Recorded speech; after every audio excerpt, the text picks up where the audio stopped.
तो चलिए, सबसे पहला सूत्र आप देख रहे होंगे, आपके सिलेबस में भी यही होगा और आपके सामने यहां है। मैंने उस सूत्र को यहां पर लिखा है, उसकी वृत्ति को लिखा है। सूत्र आपको पूरा समझने में मिलेगा, वृत्ति भी शब्दशः आपको समझने को मिलेगी। ठीक है, तो इसमें अगर कुछ नहीं समझ में आता है तो आप कमेंट के माध्यम से प्रश्न भी पूछ सकते हैं। पहला सूत्र जो आपके सिलेबस में समाविष्ट है वह है प्रातिपदिकार्थ लिंग परिमाण वचन मात्रे प्रथमा। प्रातिपदिकार्थ लिंग परिमाण वचन मात्रे प्रथमा, 4 प्रकार में प्रथमा होती है। प्रातिपदिकार्थ मात्र में, लिंग मात्र में, परिमाण मात्र में और वचन मात्र में, 4 प्रकार के उदाहरण आपको प्रथमा विभक्ति में प्राप्त होंगे। ठीक है, अब क्या होता है प्रातिपदिकार्थ, क्या होता है लिंग, क्या होता है परिमाण और क्या होता है वचन। आप जो कुछ भी लोग जो भी सोच के रखते हैं कि व्याकरण कठिन है, ऐसे लोगों से विशेष आग्रह रहेगा कि व्याकरण सूत्रों के आधार पर चलता है। सूत्रों में कुछ शब्द होते हैं, कुछ शब्द पिछले सूत्रों से अनुवृत्त होकर आ जाते हैं। आप जब तक सूत्र के प्रत्येक शब्दों को तोड़ कर ना समझ लें तब तक सूत्र को समझ लिया है ऐसा ना माने, और सूत्र के प्रत्येक शब्दों को तोड़कर समझ लिया है तो क्या उदाहरण में वही चीज हमें दिखाई पड़ रहा है कि नहीं हो रहा, उसको कंफर्म कर लें। और फिर अगर सूत्र में कोई शब्द ना होता तो क्या दिक्कत आती, यदि उस लेवल तक आप सोच पाए तो और अच्छी बात है, नहीं सोच पाए तो कोई दिक्कत नहीं। तो क्या कह रहे हैं, प्रातिपदिकार्थ क्या है इसको पहले बता रहे हैं। प्रातिपदिकार्थ देखिए, प्रथमा विभक्ति का मतलब क्या होता है, 7 विभक्तियां हैं। सु औजस अम औट षष्टाभ्याम भिस इत्यादि 21 प्रत्यय हैं। इन 21 प्रत्ययों को 7 विभक्तियों में विभाजित किया है। तो प्रथमा विभक्ति का तात्पर्य क्या होता है, प्रथमा मतलब होता है सु औ और जस। ठीक, तो प्रातिपदिकार्थ मात्र में, लिंग मात्र में, वचन मात्र में और फिर उसके बाद परिमाण मात्र में जो शब्द है उस शब्द के बाद ये सु औ जस लगेगा। ठीक है, सु औ जस लगेगा मतलब प्रथमा लगेगी। अम औट सस होता तो द्वितीय लग जाती है ना।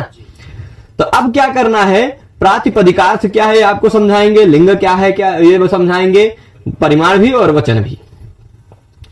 अब देखिए, सबसे पहले बता रहे हैं नियतोपस्थिति का प्रातिपदिकार्थ। नियतोपस्थिति का, नियत मतलब होता है निश्चित, क्या निश्चित हो जाए जिसकी उपस्थिति है ना। नियता उपस्थिति ही यस्य सह नियतोपस्थिति का। नियत है, निश्चित है, उपस्थिति जिसकी वह नियतोपस्थितिक है। ठीक, वह क्या कहलाता है, प्रातिपदिकार्थ है। मैं एक उदाहरण देता हूं।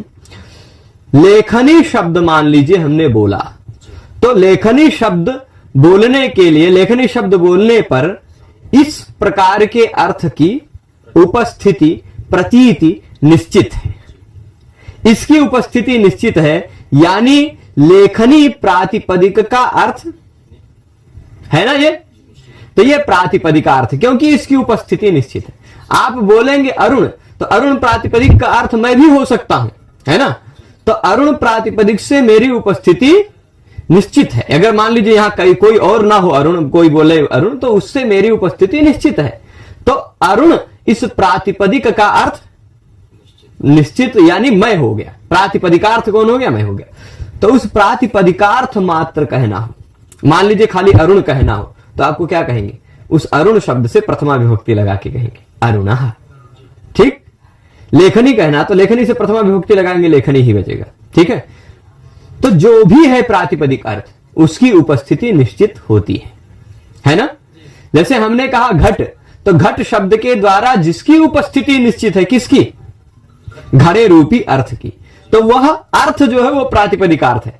ठीक है, उस प्रातिपदिकार्थ का यदि प्रतिपादन करना है, उस घड़े मात्र का प्रतिपादन करना है, घड़े मात्र का, घड़ा क्या करता है ये नहीं बताना है, घड़े में क्या है ये नहीं बताना, केवल घड़ा बताना है, केवल उस मात्र के बताना है, तो उसमें फिर आप उस प्रातिपदिकार्थ, उसमें क्या कहेंगे, उस जो घड़े की उपस्थिति निश्चित है उसका प्रतिपादन करने के लिए घट शब्द से प्रथमा विभक्ति लगा देंगे, बनेगा घटा। ठीक है, यहां एक चीज और बता रहे हैं, सूत्र में जो मात्रे लिखा है ना, सूत्र में क्या लिखा है, प्रातिपदिकार्थ लिंग परिमाण वचन मात्रे। मात्रे तो केवल एक ही जगह लिखा है, तो वो मात्रे क्या है, यहां कह रहे हैं मात्र शब्दस्य प्रत्येकम योग। यद्यपि मैं आपको बता दूं तो ये प्रातिपदिकार्थ सूत्र इतना है, इसमें प्रातिपदिकार्थ पर विचार इतना है, पूर्व पक्ष उत्तर पक्ष सिद्धांत इतने हैं कि ओझा गुरु जी जैसे एक व्यक्ति जिनको आप सब जानते हैं, उन्होंने इसी सूत्र पर 108 घंटे की रिकॉर्डिंग की है, उनकी रिकॉर्डिंग है। तो आप इस पर बोलने जाएंगे बहुत कुछ है, पर हम आपको आरपीएससी परीक्षा के लेवल से बता रहे हैं। वहां परीक्षा के लेवल में आपसे पूछा जाएगा प्रातिपदिकार्थ लिंग पर यहां पर किस अर्थ में प्रथमा है, प्रातिपदिकार्थ मात्र का उदाहरण क्या है, लिंग मात्र का उदाहरण क्या है, वचन मात्र का उदाहरण क्या है ना, परिमाण मात्र का उदाहरण क्या है, ये आपको पता होना चाहिए। यह पहचानना बता दूंगा, इस सूत्र के तात्पर्य को बता दूंगा, इस सूत्र की वृत्ति के प्रत्येक शब्द का तात्पर्य बता दूंगा, प्रत्येक उदाहरण इस सूत्र से घटित करा दूंगा। बस इतना ही है। 31 सूत्र है, आराम से हम 4-5 दिन में पूरा खत्म कर ले जाएंगे, बहुत अच्छे से हो जाएगा। ठीक है, तो मात्र शब्द से मात्र शब्द का क्या होगा, प्रत्येकम योग, प्रत्येक के साथ योग होगा। ऐसा भले मात्र यहां लिखा है, पर इसका प्रातिपदिकार्थ मात्रे, लिंग मात्रे, परिमाण मात्रे, वचन मात्रे, ऐसा अर्थ लेना है। मात्र शब्द का सबके साथ योग करके रखना है।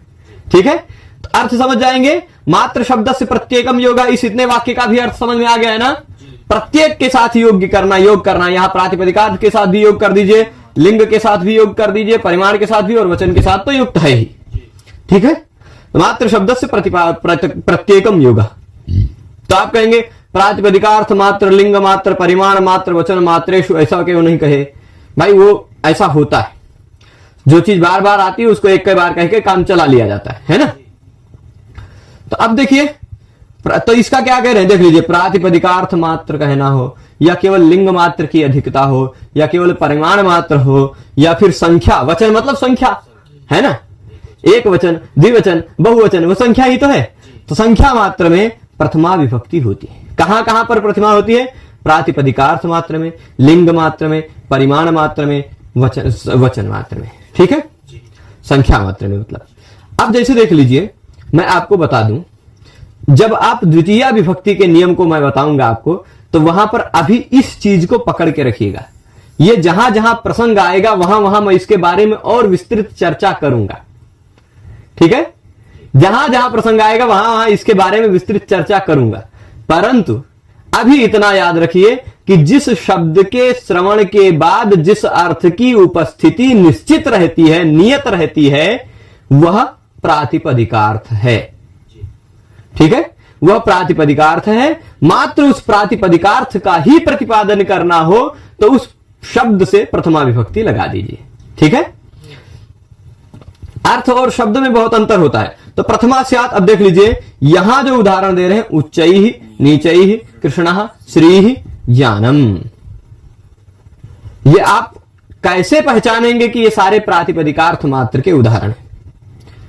देखिए, ये इतना जो उदाहरण दे रहे हैं, उच्चैः, नीचैः, कृष्णः, श्रीः, ज्ञानम, ये सारे उदाहरण प्रातिपदिकार्थ मात्र के हैं। इसको पुष्ट करने के लिए, इसको आप अपनी बुद्धि में बैठाने के लिए ये वाक्य समझ लीजिएगा। ठीक, ये वाक्य अगर समझ जाएंगे तो आपको ये आपकी बुद्धि में रह जाएगा कि ये प्रातिपदिकार्थ मात्र का उदाहरण है। ये वाक्य क्या कहता है? अलिंगा। अलिंगा मतलब ऐसे शब्द जिसमें कोई लिंग नहीं होता। ठीक, सामान्यतः आपको ज्ञान होना चाहिए कि कुछ शब्द होते हैं अव्यय शब्द। कैसे होते हैं? अव्यय, अव्ययवाचक शब्द होते हैं। वहां पर क्या है, कोई उसका लिंग नहीं होता निश्चित। कुछ शब्द ऐसे होते हैं जिसका लिंग ही नहीं रहता। तो ऐसे अलिंग शब्द होते हैं जो, यानी जिसमें लिंग नहीं होता, लिंग रहित जो शब्द हैं, अथवा जिनका लिंग निश्चित होता है। नियत लिंग, नियत लिंग का तात्पर्य क्या होता है? जिसका लिंग निश्चित होता है अथवा जिसका कोई लिंग ही नहीं होता है। ऐसे सारे उदाहरण प्रातिपदिकार्थ मात्र के हैं। ऐसे सारे उदाहरण अब देख लीजिए। उच्चैः किस लिंग में? पुल्लिंग, स्त्रीलिंग, नपुंसक लिंग में कहा नहीं जा सकता, लिंग बिना लिंग का है। ठीक, नीचैः भी उसी तरह का है ना। परंतु एक कृष्ण शब्द देख लीजिए, श्री कृष्ण, ये कृष्ण शब्द का लिंग निश्चित है कि इसका पुल्लिंग में ही प्रयोग होगा, नियत लिंग है। श्री, ये भी नियत लिंग है, इसका लिंग निश्चित है कि स्त्रीलिंग में ही प्रयोग होगा। श्री का पुल्लिंग में या नपुंसक लिंग में प्रयोग नहीं कर सकते, है ना। और ज्ञानम, इसका भी लिंग निश्चित है कि आप इसका केवल नपुंसक लिंग में प्रयोग कर सकते हैं, इसका पुल्लिंग में या स्त्रीलिंग में प्रयोग नहीं कर सकते। ठीक है। तो अब जो भी कैसा है, अलिंग है यानी लिंग के बिना है, ऊंचे ही नीचे ही, और जो केवल एक लिंग में यानी जिसका लिंग नियत है, निश्चित है कि इसी लिंग में इसका प्रयोग होगा, ऐसा प्रत्येक उदाहरण प्रातिपदिकार्थ मात्र का उदाहरण है। तो अब आपसे पूछा जा सकता है कि अधोंकितों में प्रातिपदिकार्थ मात्र का उदाहरण क्या है। आपको हो सकता है तटः दे दिया जाए, द्रोणव्रीहि दे दिया जाए, और फिर कृष्णा दे दिया जाए, और कुछ एक और दूसरा दे दिया जाए, है ना। उसमें से आप क्या चुनेंगे? कृष्णा, ठीक है, ये चल जाएगा।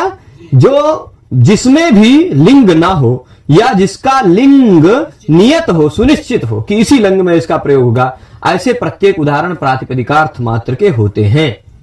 प्रातिपदिकार्थ मात्र इत्यस्य उदाहरण। तो प्रातिपदिकार्थ मात्र का उदाहरण पचा देंगे आप। हम इसी स्पीड में चलेंगे इस तरह। मेरा लक्ष्य यह है, मेरा लक्ष्य इस सूत्र में और वृत्ति में जो शब्द है वो आपकी बुद्धि में चले जाएं और उसके उदाहरण को आप सूत्र के साथ समझ पाएं। बस इतना ही है, इसमें शास्त्रार्थ में जाना नहीं है, ठीक है, क्योंकि उसमें जाने पर आप कंफ्यूज ज्यादा होंगे, लाइट कम जलेगी, है ना। जैसे बल्ब फ्यूज हो जाते थे पहले के समय में, वैसे हो जाएंगे। अब देखिएगा, अलिंगा, तात्पर्य समझ रहे हैं ना सभी। अलिंगा, जो नहीं समझ पाएंगे, मैं सबका कमेंट देख रहा हूं, आपको को अगर कुछ नहीं समझ में आता तो प्रश्न पूछेंगे, मैं उत्तर दूंगा। स्क्रीनशॉट के लिए वहां से आगे बोल दिया जाएगा, अंत में आपको स्क्रीनशॉट मिल जाएगा। और वैसे भी सूत्र है, वृत्ति है, कुछ नया चीज हमने नहीं लिखा है इसमें, है ना। आपको सिद्धांत कौमुदी पुस्तक में पूरा ऐसे ही मिल जाएगा, पूरा ऐसे ही मिल जाएगा, कुछ नया करने की जरूरत नहीं है। सिद्धांत कौमुदी का ये सूत्र है, ये उसकी वृत्ति है। हम यही इतना हमारी खासियत, हम सूत्र और वृत्ति लिख के लेकर आते हैं, कुछ नोट्स नहीं बनाते हैं, ना कुछ उस पर पीपीटी इत्यादि सजाते धजाते हैं। केवल बस सूत्र में, किताब में जो शब्द कहे गए हैं, लक्ष्य यह वो शब्द आपकी बुद्धि में जाना चाहिए, है ना। वो आपकी बुद्धि में चला जाए, उसको चाहे जिस तरह से ले जाया जाए तो चलेगा। ये समझ रहे हैं। अलिंगा नियत लिंगास्य प्रातिपदिकार्थ मात्र इत्यस्य उदाहरण में यहां तक हो जाएगा। अब देख लीजिए, अनियत लिंगास्तु, यानी जिसका लिंग अनियत है, अनिश्चित है। अनियत है यानी अनिश्चित है, ठीक है। जिनका लिंग अनियत यानी अनिश्चित है, वह लिंग मात्र आधिक्य के उदाहरण है। अभी कुछ लोग यहां पर प्रश्न पूछ रहे हैं कि भैया आप कैसे हैं, तो मैं बता दूं, गोरे हैं, काले नहीं हैं, और नीला नीला कपड़े पहने हैं, और बाकी आपके चेहरे की मुस्कान से दिखाई पड़ रही होगी कैसे हैं, आदत पड़ गई है अच्छे रहने की। हाँ। अनियत लिंगास्तु लिंग मात्र आधिक्यस्य उदाहरण। अनियत लिंग कैसे हैं? लिंग मात्र आधिक्य के उदाहरण है, ठीक है। जयप्रकाश जी कह रहे हैं एक बार फिर से समझा दे, फिर से समझा देते हैं। बिल्कुल पूरा सूत्र आपको नहीं बताएंगे, आपको ये बता देते हैं प्रातिपदिकार्थ मात्र में तथा लिंग मात्र में और परिमाण मात्र में और वचन मात्र में कोई भी शब्द हो तो उस शब्द से प्रथमा विभक्ति लगती है।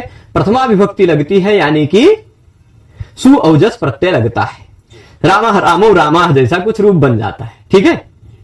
ये चलेगा। तो क्या होता है प्रातिपदिकार्थ मात्र, क्या होता है लिंग मात्र, क्या होता है परिमाण मात्र, क्या होता है वचन मात्र, यही समझ ले, बस आपको सूत्र पूरा हो गया, हो जाएगा ना। तो प्रातिपदिकार्थ मात्र कह रहे जिसमें जिस शब्द का कोई लिंग ना हो, अलिंग हो, तथा जिस शब्द का लिंग निश्चित हो यानी केवल एक ही लिंग में जिसका प्रयोग होता हो। जैसे कृष्णा है केवल पुल्लिंग में होगा, श्री है केवल स्त्रीलिंग में, ज्ञानम है केवल नपुंसक लिंग में, है ना। ये नियत लिंग है, जिनका लिंग सुनिश्चित हो तथा जिनका लिंग अनिश्चित हो, मतलब लिंग में ना हो। ऐसे प्रत्येक शब्द प्रातिपदिकार्थ मात्र के उदाहरण हैं, ठीक है। तो प्रातिपदिकार्थ मात्र का हो गया। अब क्या कह रहे हैं कि जिनका लिंग अनिश्चित हो, जिनका लिंग निश्चित है और जिनका लिंग नहीं होता है, ऐसे को तो हम मान लीजिए प्रातिपदिकार्थ मात्र का उदाहरण मान लिए। अब लिंग मात्र का क्या है? तो कहेंगे जिसका लिंग अनिश्चित हो, अनियत, अनियत, नियत मतलब निश्चित, अनियत मतलब जिसका अनिश्चित हो लिंग, ऐसे प्रत्येक शब्द लिंग मात्राधिक्य के उदाहरण हैं। लिंग मात्र की अधिकता के उदाहरण हैं। कैसे उदाहरण हैं? वो सारे उदाहरण अग्रिम पेज में दिखाएंगे। एक ही पेज में ज्यादा पूरी वृत्ति नहीं सेट किए कि शायद आपकी पुस्तक आपके स्क्रीन पर न दिखे, है ना, पर वृत्ति में ज्यादा है। जो बाकी बचा ना, इसके बाद लिंग मात्राधिक्य के बाद की बातें अग्रिम पेज में, नेक्स्ट पेज में, वहीं से देखिए। ये तटः, तटी तटम, सूत्र ऊपर वैसे को वैसे लिख दिए हैं कि पता चले कि वही सूत्र चल रहा है। देखिए प्रातिपदिक मतलब होता है संध्या। जी आपका नाम है संध्या ना, संध्या शब्द जो है जिसमें ये स अ न ध य और आ इतने वर्णों का जो समुदाय है, इस समुदाय का ऐसे वर्णों का समुदाय जिसका कोई ना कोई अर्थ होता हो, जो कोई क्रिया का प्रतिपादन न करता हो, धातु ना हो। संध्या कोई क्रिया थोड़े ना है, कोई धातु नहीं है, है ना। अर्थवान हो, धातु भी ना हो, कोई प्रत्यय भी ना हो। संध्या कोई प्रत्यय भी नहीं है ना, नहीं है, और प्रत्ययांत भी ना हो। तो मान लीजिए प्रत्ययांत भी हो तो कृदंत इत्यादि हो तो चल जाएगा, ठीक है। तो ये प्रातिपदिक होता है। अब प्रातिपदिक का तात्पर्य आप समझ गए, प्रातिपदिक जो भी होता है उसका कोई ना कोई अर्थ होता है। तो संध्या प्रातिपदिक का अर्थ जो सायंकालीन या प्रातःकालीन या मध्याह्नकालीन जो भी प्रलोभ पूजा करते हैं वो भी होता है। संध्या किसी का यदि संज्ञा है तो संध्या शब्द का तात्पर्य वह भी होता है। अब संध्या शब्द के उच्चारण से जिस अर्थ की प्रतीति निश्चित है वह नियतोपस्थितिक हो गया। यह संध्या है प्रातिपदिक। इस संध्या प्रातिपदिक का जो निश्चित अर्थ नियत है, जिसकी उपस्थिति निश्चित है, नियतोपस्थितिक है, वह प्रातिपदिक अर्थ। मैं बोलूंगा संध्या तो आपके अर्थ की प्रतीति होगी, होगी ना, हो जाएगी। तो आप संध्या शब्द से नियतोपस्थितिक हैं, यानी संध्या प्रातिपदिक के अर्थ हैं, आप प्रातिपदिकार्थ हैं। और संध्या प्रातिपदिकार्थ का यानी आपका यदि कथन करना हो तो हमें प्रथमा विभक्ति लगानी पड़ेगी जी, ठीक है। तो प्रथमा विभक्ति सुप्रत्यय लगाएंगे, वो लुप्त हो जाएगा, बचेगा संध्या ही, ठीक है। संध्या शब्द का प्रथमा विभक्ति में संध्या रूप ही बनता है। अब क्लियर है? और कोई दिक्कत हो तो बताइएगा। तो ये हो जाएगा। अब यहां बता रहे थे प्रातिपदिकार्थ के बाद किसका नंबर आया? लिंग, ठीक है। लिंग का तात्पर्य है, हमने बताया कि जो अनियत लिंग हो। लिंग किसे कहा है? अनियत लिंगास्तु लिंग मात्राधिक्य इत्यस्य उदाहरण में यहां देख लीजिए, अंतिम वाक्य था, है ना। तो यानी तट शब्द है, एक तट शब्द, इसका लिंग निश्चित नहीं है, तीनों लिंगों में इसका प्रयोग हो जाता है। पुल्लिंग में आप तटः तटौ तटाह, स्त्रीलिंग में तटी तट्यौ तट्यः, नपुंसक लिंग में तटम तटे तदानी। तीनों लिंगों में इसका प्रयोग कर सकते हैं। इसका लिंग निश्चित नहीं कि खाली पुल्लिंग में प्रयोग होगा, ऐसा भी निश्चित नहीं कि खाली स्त्रीलिंग में ही होगा या खाली नपुंसक लिंग में ही होगा। अनियत लिंग है, यानी ऐसे शब्द जो तीनों लिंगों में प्रयुक्त हो सकते हों, वहां हम अगर उसका किसी एक लिंग में प्रयोग कर रहे हैं तो हम उसके उस लिंग का अधिकता बताना चाह रहे, है ना। तट शब्द अगर तीनों लिंग में प्रयुक्त है, हम केवल कह रहे हैं तटः, तो यानी हम पुल्लिंग विशेष का बताना चाह रहे हैं, वहां लिंग विशेष की अधिकता है ना। तट शब्द का यानी तीनों लिंगों में यदि प्रयोग निश्चित है, हम केवल तटम कह रहे हैं, तो हम केवल नपुंसक लिंग की अधिकता वहां प्रतिपादित करना चाह रहे हैं। तो ये लिंग मात्राधिक्य का उदाहरण हो जाएगा, ठीक है। अब आपको ध्यान रहेगा प्रातिपदिकार्थ मात्र का उदाहरण क्या क्या है? उच्चैः, नीचैः, कृष्णः, श्रीः, ज्ञानम। 5 उदाहरण दिया प्रातिपदिकार्थ मात्र का। 3 उदाहरण तटः, तटी, तटम, जो लिंग तीनों लिंगों में प्रयोग है वो लिंग मात्र की अधिकता, ठीक है। अब इसके बाद परिमाण मात्र का उदाहरण देख लीजिए। प्रातिपदिकार्थ मात्र का हो गया, लिंग मात्र का हो गया। अब बचे खाली यही दो, परिमाण जी और वचन जी, है ना। तो परिमाण मात्र का उदाहरण क्या होगा और वचन मात्र का उदाहरण क्या होगा, उसको देख लेते हैं। परिमाण मात्र एक ही उदाहरण देते हैं, द्रोणोव्रीहि। आजकल तो भाई तौलने के समय, आज के समय तौलने के लिए बहुत सारे उपकरण हो गए। अब तौलने में वो सब आ जाता है, क्या कहते हैं, ग्राम, मिलीग्राम और तमाम पता नहीं कितने कितने प्रकार के, लीटर, किलो लीटर, फिर है ना वो मीटर, सब वो तो नापने के परिमाण के बहुत सारे उपकरण हो चुके हैं आजकल के समय में, आधुनिक में। पर पहले क्या होता था? पहले अणु, त्रसरेणु ऐसे कर करके नापते थे, है ना। सवैया, द्रोण, ये सब नापने के पहले के समय के संज्ञा है। तो ये द्रोण का मतलब आप कौवान मत ले लीजिएगा, या द्रोण का मतलब द्रोणाचार्य मत ले लीजिएगा। द्रोण का मतलब पहले के समय का नापने का एक प्रकार की संज्ञा, जैसे आजकल किलो कहते हैं, 2 किलो कहते हैं, या द्रोणी वो अलग है। द्रोणी बाल्टी की संज्ञा द्रोणी इसलिए पड़ी कि शायद उसमें 1 द्रोण सामग्री आ जाती होगी, इसलिए द्रोणी कहते होंगे। पर द्रोण एक विशेष प्रकार के परिमाण का नाम था। मैंने 2-3 जगह पढ़ा, कुछ कुछ कहीं अलग मिलता, अब आजकल नहीं मिलता द्रोण का परिमाण, है ना। देखिए विनोद जी कह रहे हैं अनियत लिंग क्या है भाई, देख लीजिए नियत और अनियत, ठीक। इसका तात्पर्य लिख देता हूं, मैं 3 बार बोल चुका हूं, फिर भी यदि आपको किसी कारणवश नहीं सुनाई पड़ा है तो लिख देता हूं। नियत मतलब होता है जिसका नियमन हो चुका है। 1 मिनट। नियत मतलब होता है निश्चित, ठीक। नियत लिंग का तात्पर्य, नियत मतलब निश्चित, तो अनियत मतलब भाई यही अगवा जोड़ दीजिए अनिश्चित। तो जिसका लिंग निश्चित है वह नियत लिंग है। जैसे कृष्ण शब्द का लिंग निश्चित है कि उसका पुल्लिंग में ही प्रयोग होगा कृष्णा। श्री शब्द का लिंग निश्चित है कि उसका स्त्रीलिंग में ही प्रयोग होगा, इसलिए लिंग नियत है, निश्चित है ना। ज्ञान शब्द का प्रयोग लिंग निश्चित है, इसलिए वह नियत लिंग है। परंतु जिस शब्द का लिंग नियत ना हो, जिसका तीनों लिंगों में प्रयोग किया जा सकता हो, जिसका लिंग नियत नहीं है, अनियत है यानी अनिश्चित है, आप किस लिंग में प्रयोग करिए बताइए, कोई निश्चित कर सकते हो? तीनों लिंगों में किसी में भी प्रयोग कर सकते हो, तो यह हो जाता अनियत लिंग, ठीक है। अनियत। अब कुछ कोई दूसरी भाषा में अलग मत ले लीजिएगा, ठीक है। प्रभु हमारा मोबाइल नंबर हमारे पास बहुत कम रहता है और दिन भर में इतने सारे फोन आ जाते हैं कि बहुत जरूरी लोगों का भी फोन नहीं उठा पाते हैं। और हम फोन में उठाएंगे तो बतियाएंगे, मतलब पढ़ाएंगे कब, है ना। फिर अब बताते हैं, यहां समझ जाएगा। परिमाण मात्र में, परिमाण मात्र में मतलब द्रोणो ब्रीहि। द्रोणो ब्रीहि मतलब एक द्रोण ब्रीहि, एक द्रोण धान। पहले के समय में अनाज वनाज नापने का पसेरी, सवाई, गांवों में आजकल भी बहुत कुछ समय मन, हाँ, एक मन होता है, फिर एक पसेरी होता है, फिर पता नहीं क्या क्या होता है, हमें शेर, हाँ, सवा शेर, ऐसे बहुत सारी संज्ञाएं होती है ना। तो वैसे पहले के समय में द्रोण नाम की कोई संज्ञा थी। अब हमें आजकल तो आपको पता ही नहीं है पसेरी में कितना होता है, मन में कितना होता है, तो द्रोण में कितना है वो ना पता रहना, हमें ना पता रहना हो सकता है, संभव है ना। पर द्रोण नाम का कोई एक पहले के समय में वजन था।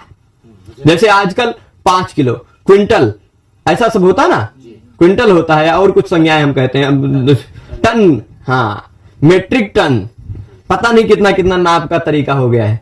तो वैसे द्रोण भर के ब्रीहि, द्रोण के बराबर।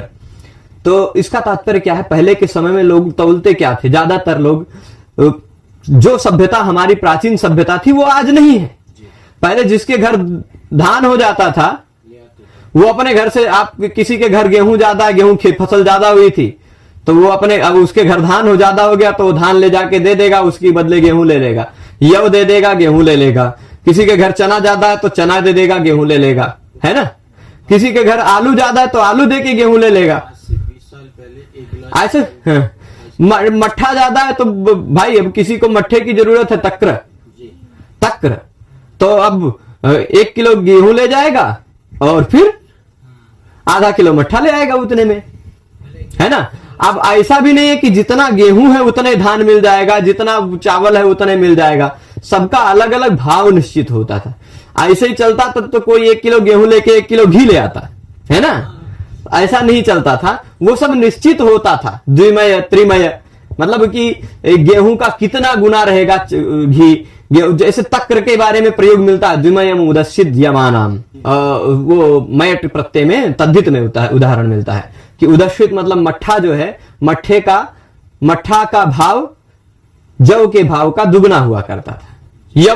यव अगर आप 2 किलो ले जाइए तो मट्ठा 1 किलो मिलेगा, ठीक है। तब वैसे, हाँ जी, संख्यावाची शब्द नित्य बहुवचन में होते हैं। का है भाई ऐसा प्रश्न का, ऐसा क्यों प्रश्न पूछ रहे हैं? एक शब्द बहुवचन में लगाएंगे क्या आप? द्विशब्द बहुवचन में लगाएंगे क्या? 3 से आगे की संख्याओं को, 3 से आगे की संख्या को कितने तक? 18 तक बहुवचन में ही प्रयोग करना है। उसके बाद 19 से 20 ये जो है 19 विंशति, यहां से लेके जो इतने अनंत संख्याओं हैं, यदि उनको संख्या में लेते हैं तो सदा एक वचन में ही प्रयोग होगा। विंशति ब्राह्मणा, शतम ब्राह्मणा, शतम रूप्यकाणी, रूप्यकाणी बहुवचन रहेगा, ब्राह्मणा वो रूप बहुवचन रहेगा, है ना, लेकिन संख्या एक वचन में, ठीक है, चलेगा। हाँ, तो जो कुछ नपुंसक लिंग में, कुछ स्त्रीलिंग में, शतम नपुंसक लिंग में रहेगा, है ना। हाँ, 19 से 99 तक, 44 इत्यादि। हाँ, ठीक है। तो वहां वो सब अलग विषय, संख्या के विषय में अलग है, संख्या के बारे में भी संख्या आएगा तो बता देंगे। तो द्रोणोव्रीहि मतलब क्या है, एक द्रोण के नाप के बराबर व्रीहि। यहां द्रोण शब्द किसी परिमाण का, किसी नाप का, तोलने वाले एक संज्ञा का सूचन कर रहा है। तो द्रोण से यहां इसका क्या कहते हैं, द्रोण रूपी जो परिमाण है, द्रोण रूपी जो परिमाण है। द्रोण का मतलब मान लीजिए आजकल के समय में किलो नाम ले लीजिए, यद्यपि किलो नहीं है, मान लीजिए किलो, 1 किलो मतलब द्रोण है, मान लीजिए वो 4-5 किलो तो न्यूनातिन्यून रहा होगा ही द्रोण। इतना मेरा मानना है कि न्यूनातिन्यूनम 5 किलो से ऊपर का ही द्रोण होता होगा। पर मान लीजिए द्रोण मतलब किलो, द्रोणोव्रीहि मतलब का तात्पर्य क्या हो गया, 1 किलो के बराबर व्रीहि, है ना। तो द्रोण रूपी जो परिमाण है, उस परिमाण से परिच्छिन्न, उस परिमाण से नापा गया जो है वो व्रीहि, ठीक। तो तत्परिच्छिन्न व्रीहि। अब द्रोणोव्रीहि आपसे पूछा जाए परिमाण मात्र का उदाहरण, केवल द्रोणोव्रीहि पूछा जाएगा, ठीक है, परिमाण मात्र का इससे इतर नहीं। द्रोण का मतलब बाल्टी जो कह रहे हो बाल्टी नहीं है, बाल्टी नहीं है, द्रोण बाल्टी द्रोणी को कहा जाता है, ठीक है, ठीक है, चलेगा। तत्परिच्छिन्न। अब प्रत्ययार्थ जो है परिमाण, ये सब ये शास्त्रार्थ का विषय हो जाएगा, इसमें हम नहीं बताएंगे। अभी आपको फिर बताना पड़ेगा भाई, द्रोण में द्रोण शब्द है, उसके बाद सुप्रत्यय है, फिर उसके बाद क्या है, व्रीहि शब्द है ना, फिर उसके बाद सुप्रत्यय है। अब इस द्रोण शब्द का सु के साथ क्या संबंध, सु का व्रीहि के साथ क्या संबंध, व्रीहि का सु के साथ क्या संबंध, फिर उसके बाद इस सु का इस सु के साथ क्या संबंध, ये सब नहीं बताएंगे। खाली ये बता देते हैं ये द्रोण शब्द है, यह परिमाण अर्थ में यहां प्रथमा विभक्ति लगी है, परिमाण मात्र की अधिकता में, क्योंकि द्रोण परिमाण का सूचक है, परिमाण मात्र के प्रथमा विभक्ति लगी है। और व्रीहि जो है यह इससे परिच्छिन्न हो जाएगी, मतलब उसके बराबर हो जाएगी, यह तात्पर्य हो जाएगा, ठीक है। तो इतना चल जाएगा। अब देखिएगा प्रत्ययार्थ, प्रत्येकार्थ कहां, व्रीहि में विशेषण, ये सब रहने देते हैं, ठीक है। वचनम संख्या, तो प्रातिपदिकार्थ मात्र का उदाहरण आपको ध्यान हो गया, उच्च ही नीचे ही कृष्णाश्री ज्ञानम, ठीक। लिंग मात्र का उदाहरण आपको पता चल गया, तटः तटी तटम। और परिमाण मात्र का उदाहरण हो गया द्रोणोव्रीहि, ठीक है। और फिर वचन मात्र का उदाहरण क्या हो जाएगा, एक दो बहव, ठीक। अब वचन मात्र का उदाहरण आएगा क्या, हाँ, कृष्णा श्री ज्ञानम। परिमाण के अन्य उदाहरण भी हो सकते हैं, परंतु आप यही एक उदाहरण ध्यान रखिए, ठीक है। एक द्रोण बराबर कुछ लोग कहते हैं कि 16 किलो के बराबर है, ऐसा शशिभूषण जी कह रहे हैं। मैं नहीं पढ़ा हूं तो इसलिए मैं नहीं यहां से घोषित कर सकता हूं, पर हो सकता है, संभव है, मैं मान सकता हूं, ठीक है। पृष्ठोव्रीहि भी कहते हैं, पृष्ठ, द्रोण, पृष्ठ, और भी बहुत सारी संज्ञाएं थी, ठीक है, चलेगा। अब देखिए वचन का तात्पर्य, वचन मात्र का उदाहरण दे, वचनम संख्या। वचन किसको कहते हैं, संख्या को। संख्या क्या है, एकः, एकः, द्वौ, बहवः, ये सारे उदाहरण किसके हो जाएंगे, संख्यावाची, ठीक है। पूरे सूत्र का निष्कर्ष दोबारा बताने को कह रहे हैं, पूरे सूत्र का निष्कर्ष दोबारा बता देते हैं। यह सूत्र कहता है प्रातिपदिकार्थ मात्र में, लिंग मात्र में, परिमाण मात्र में और वचन मात्र में प्रथमा विभक्ति होती है, यानी शब्दों के बाद सु औजस प्रत्यय लग जाता है, ठीक। तो अब प्रातिपदिकार्थ मात्र वह होता है जो शब्द के उच्चारण के बाद उसकी उपस्थिति निश्चित हो। आप सबसे निवेदन रहेगा कि यदि पाठ में बीच में जुड़े हैं तो हो सकता है कि पाठ न समझ में आए, दोबारा आप अभी यहां से जहां से चल रहे हैं वहां से आगे पढ़ते जाएं। हो सकता है आप या फिर रिवाइज करके फिर से वीडियो शुरू से करके देख लीजिएगा। इतना मैं भरोसे से कहता हूं कि आपको यह पूरा समझ में आएगा, ठीक है। तो प्रातिपदिकार्थ जिसकी उपस्थिति निश्चित होती है वह प्रातिपदिकार्थ होता है। इसका पहचान यह भी है कि ऐसे प्रत्येक शब्द जिसके शब्दों का लिंग कोई ना हो, ऐसा प्रत्येक शब्द जिसका कोई लिंग ना हो अथवा जिसका कोई लिंग निश्चित ना हो, कोई लिंग ही ना हो, जैसे उच्च ही, नीचे ही इत्यादि, और तथा जिसका कोई लिंग निश्चित ना हो, जैसे कृष्ण, नियत लिंग हो, नियत हो, निश्चित हो, कोई लिंग निश्चित हो, कोई लिंग ना हो अथवा कोई लिंग निश्चित हो। ठीक है, तो कोई लिंग ना हो इसका उदाहरण उच्च ही नीचे ही, तथा कृष्ण, श्री, ज्ञानम, इन शब्दों का लिंग निश्चित है। कृष्ण पुल्लिंग में ही प्रयोग होगा, श्री स्त्रीलिंग में ही प्रयोग होगा, ज्ञानम नपुंसक लिंग में ही प्रयोग होगा, उसका उससे इतर लिंग में आप प्रयोग नहीं कर सकते। ठीक है, तो ऐसे जो निश्चित लिंग वाले होते हैं वो प्रातिपदिकार्थ के उदाहरण हो सकते हैं, और जो अलिंग होते हैं वो भी प्रातिपदिकार्थ। जैसे अरुण, अरुण शब्द है, मान लीजिए आप इसको पुल्लिंग में ही प्रयोग करेंगे, निश्चित है लिंग, तो प्रातिपदिकार्थ का उदाहरण हो गया। ठीक है, अब मान लीजिए राधा, तो इसका लिंग निश्चित है, इसको आप स्त्री पुल्लिंग या नपुंसक लिंग में प्रयोग नहीं कर सकते, तो भी प्रातिपदिकार्थ का उदाहरण है। ठीक चलेगा, ये हो गया। अब इसके बाद लिंग का उदाहरण हमने बताया जिसका लिंग अनिश्चित हो, यानी जिसको किसी भी लिंग में प्रयोग कर सके, ऐसा लिंग का उदाहरण है तटः, तटी, तटम। ध्यान रहेगा, परिमाण का उदाहरण केवल द्रोणोव्रीहि और एक प्रस्थोव्रीहि भी आप याद रख सकते हैं, व्रीहि रहेगा। ठीक है, ये पहचान रहेगी। वचन मतलब संख्या, आसान है, एका, द्वय, बहुवा, संख्यावाचक जो है वो सारे वचन मात्र के उदाहरण है। ठीक, तो अब देखिए, इहोक्तार्थत्वाद विभक्तेर प्राप्तो वचनम। यहां क्या कह रहे हैं कि भाई एक शब्द भी है, फिर ये भी वही बात हो जाएगी, एक शब्द का अर्थ भी होता है एक, और एक शब्द के बाद जो प्रथमा विभक्ति लगी है एक वचन का, उसका भी अर्थ होता है एक। तो दोबारा काहे कह रहे हैं एकह? एकह में दो चीज है, एकह कहा गया तो उसमें दो चीजें हैं, एक तो एक शब्द है, एक सुप्रत्यय है। एक शब्द का भी अर्थ होता है एक, और सुप्रत्यय भी एक वचन है, एकम वक्तीति एक वचन, तो सुप्रत्यय का भी अर्थ एक है, तो दोबारा काहे कहा गया है ना। पर नियम है अवदम न प्रयुंजित, बिना विभक्ति के कोई करना ही नहीं है। तो यहां क्या कह रहे हैं, इह मतलब एक, दो, बहवः इत्यादि में, इन उदाहरणों में अर्थ पहले ही कह दिया गया। जैसे अब द्विशब्द का अर्थ है दो, द्विशब्द का अर्थ क्या है दो, तो दो कहने के लिए द्विवचन का प्रत्यय फिर औ क्यों लगाएं? औ का भी अर्थ होता है दो, दो, तो द्वि भी दो है, औ भी दो है, दो दो बार का है कह रहे हैं। तो वो कह रहे हैं वे कि अगर अर्थ उक्त हो जाता तो फिर विभक्ति ही नहीं प्राप्त हो पाती, कोई विभक्ति ही नहीं हो पाती, इसलिए फिर यहां वचन मात्र कहा गया कि वचन मात्र में भी, वचन मात्र को ही बताने के लिए भी संख्या लगाना पड़ता है, तो मतलब ये विभक्ति लगानी पड़ती है। ठीक है, तो ये प्रातिपदिकार्थ लिंग परिमाण वचन मात्रे प्रथमा हो गया। इसके चार प्रकार के उदाहरण, प्रातिपदिकार्थ के उच्च ही नीचे ही कृष्णा श्री ज्ञानम, लिंग मात्र के तटः, तटी, तटम, और फिर उसके बाद परिमाण मात्र का द्रोणो व्रीहि, प्रस्थो व्रीहि, और वचन मात्र का संख्या वाला एका, दो, भावा। ठीक है, आशा करता हूं कि यह विषय आपको समझ में आया होगा, और थोड़ा सा क्लास लंबा खिंच गया, आज यही रोकेंगे। कल इस विषय को मैं निवेदन करूंगा कि यदि आपको यह व्याख्यान नहीं समझ में आया तो इसके लिंक को सेव कर लें, इसके लिंक के माध्यम से इस क्लास को दोबारा देख लेंगे। ठीक है, इस क्लास को आप दोबारा देख लेंगे तो विषय अपने बुद्धि में बुद्धिस्थ करके आइएगा। तो आज के इस पाठ में इतना ही। आप सभी लोग जुड़े रहे पूरे पाठ में, उसके लिए आप सभी को बहुत बहुत हृदय से धन्यवाद। नमः संस्कृताय।